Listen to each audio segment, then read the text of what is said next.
Hello, it's Willie from the Ozarks, and we're ready for September 22nd's lesson in A Course in Miracles Workbook for Students.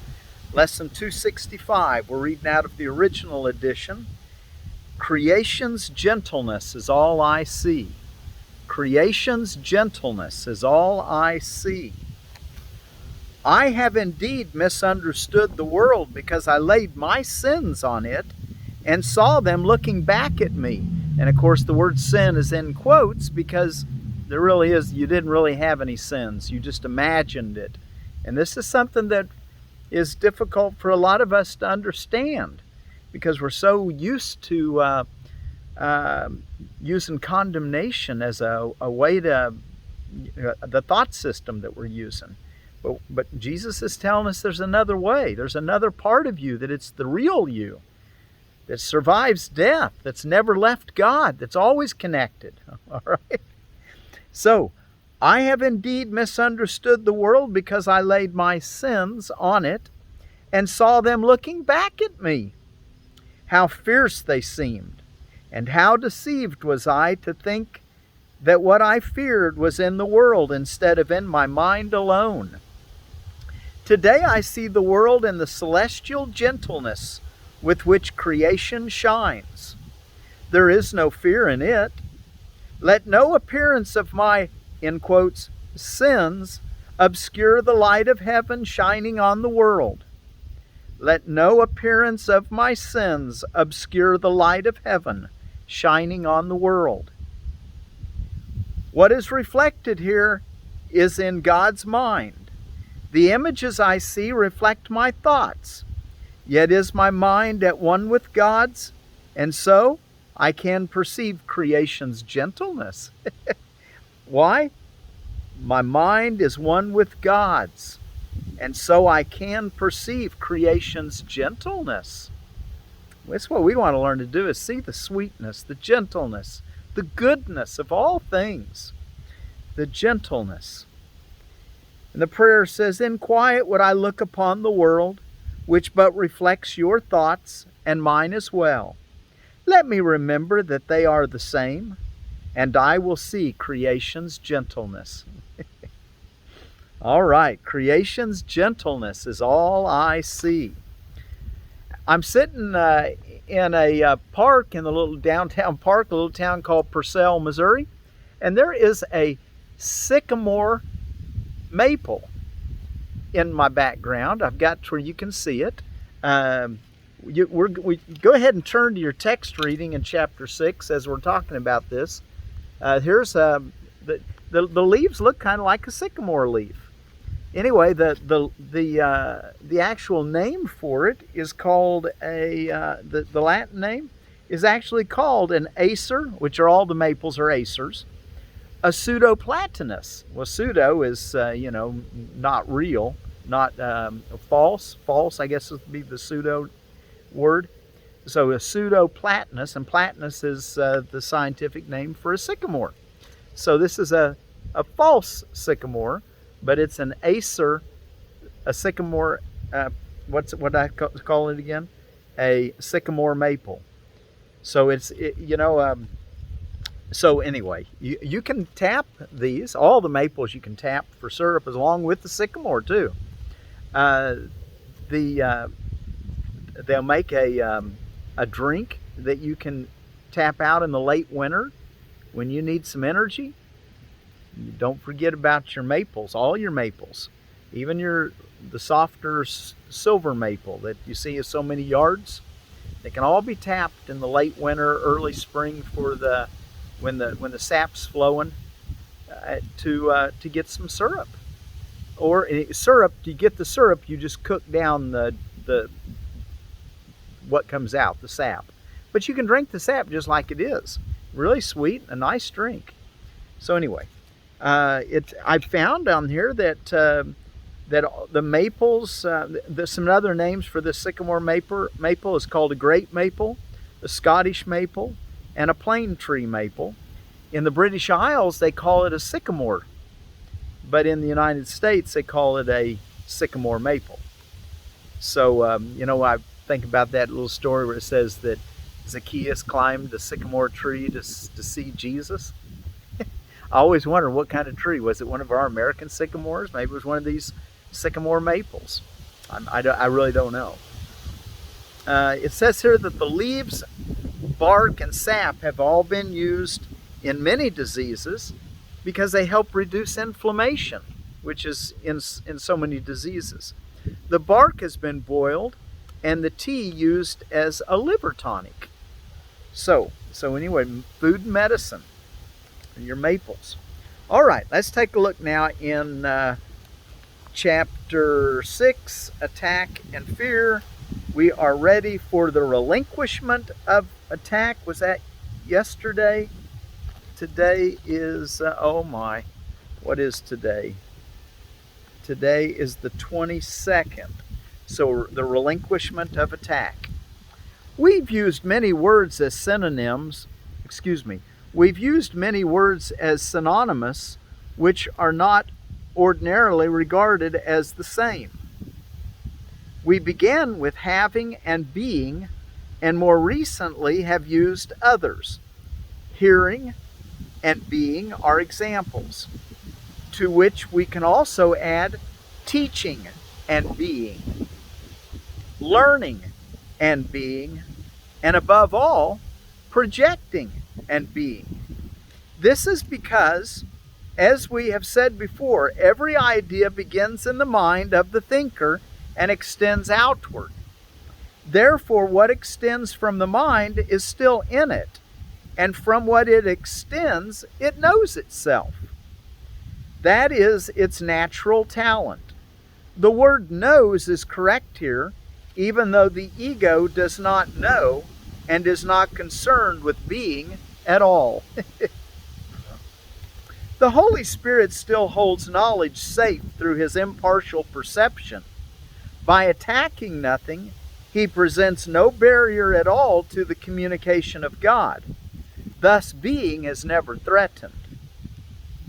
Your godlike mind can never be defiled. Hang out with that thought for a while. Your godlike mind can never be defiled. Remember, that's your true identity. That's why we can say with such assurance that you've never sinned, because you're part of God, and God can't sin. And the only way that he ever allowed you to even think that you sinned is in your own dreams. But you know, your mind is so incredibly powerful, being created in the image of God, that it makes a world that seems very solid. All right, let's keep going. The Holy Spirit, I'm going to back up. The Holy Spirit, this is paragraph 40. The Holy Spirit still holds knowledge safe through his impartial perception. By attacking nothing, he presents no barrier at all to the communication of God. Thus, being is never threatened. Your godlike mind can never be defiled. The ego never was and never will be part of it. But through the ego, you can hear and teach and learn what is not true. From this which you have made, you have taught yourself to believe that you are not what you are. You cannot teach what you have not learned. And what you teach, you strengthen in yourself because you are sharing it. Every lesson you teach, you are learning. Every lesson you teach, you are learning. 41. That is why you must teach only one lesson. And what is that? Teach only love, for that is what you are. That is why you must teach only one lesson, because you only want to learn that one lesson. If you are to be conflict-free yourselves, you must learn only from the Holy Spirit and teach only by him. You are only love. But when you denied this, you made what you are something that you must learn. We said before that the message of the crucifixion was, teach only love, for that is what you are. This is the one lesson which is perfectly unified, because it is the only lesson which is one. Only by teaching it can you learn it. As you teach, so will you learn. If that is true, and it is true indeed, you must never forget that what you teach is teaching you. What you project, you believe. Okay, what you're projecting is what you're believing. And he's saying projection and being are the same thing. This is really a neat concept. 42. The only real safety lies in projecting only the Holy Spirit. Okay? Don't want to project your anger and your upsetness, the ego's use of projection, not what we're talking about here. The only real safety lies in projecting only the Holy Spirit, because as you see His gentleness in others, your own mind perceives itself as totally harmless or totally gentle. Isn't this cool? It goes so good with our lesson today, which is creation's gentleness is all I see. So let's start here, 42 again. The only real safety lies in projecting only the Holy Spirit, because as you see His gentleness in others, your own mind perceives itself as totally harmless. Once it can accept this fully, it does not see the need to protect itself. The protection of God then dawns upon it, assuring it that it is perfectly safe forever. The perfectly safe are wholly benign. They bless because they know they are blessed. Without anxiety, the mind is wholly kind. And because it projects beneficence, it is beneficent.